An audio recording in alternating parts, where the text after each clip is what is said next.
ভাইয়া কান বে একটা কথা ছিল আপনার সাথে ভাইয়া। জি ভাইয়া বলেন। ভাইয়া আমি কামরূপ কামাখ্যা থেকে তান্ত্রিক গপু ভাই বলছিলাম। ভাইয়া আমি একটা টি শার্ট নিয়ে আসছি ভাইয়া। এই টি শার্টটা যদি আপনি একবার পরেন ভাইয়া, আপনার দাম্পত্য জীবনে আপনার জীবনে কখনো কোনো দুঃখ কষ্ট আসবে না ভাইয়া।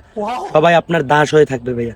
কেউ কখনো আপনার সাথে বেয়াদবি করবে না ভাইয়া। আপনার ঘরের বউ বলেন যে বলেন, আর ঘরের বউ তো হয়ে যাবে হাতের পুতুলের মতো। আপনি ঘরের বউর যেটা বলবেন সেটা শুনবে। আশা করি আপনাকে বুঝাতে পেরেছি ভাইয়া।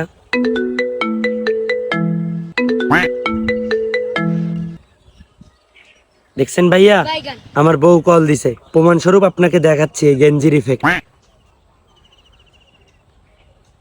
স্পিকারে দিচ্ছি ভাইয়া।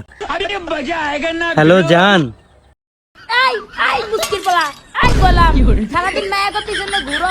ভাইয়া এটা রং নাম্বার ভাই, এটা রং নাম্বার, এটা রং নাম্বার ভাই, এটা নাম্বার এটা নাম্বার এরকম ভাই। আপনি আমার গেঞ্জিটা নিতে পারেন ভাইয়া, গেঞ্জিটা আপনি বিশ্বাস করেন প্লিজ ভাই, আপনি দেখেন, ভুল বুঝিয়েন না। আমি করার জায়গা পার না এখানে ফালতুমি धोखा खा चुका हूँ एक बार। ভাইয়া ভাইয়া ভাইয়া ভাইয়া ভাইয়া ভাইয়া গেঞ্জিটা সত্যি অনেক ভালো ভাইয়া, বিশ্বাস করেন ভাইয়া, আমার টাকার দরকার ভাইয়া।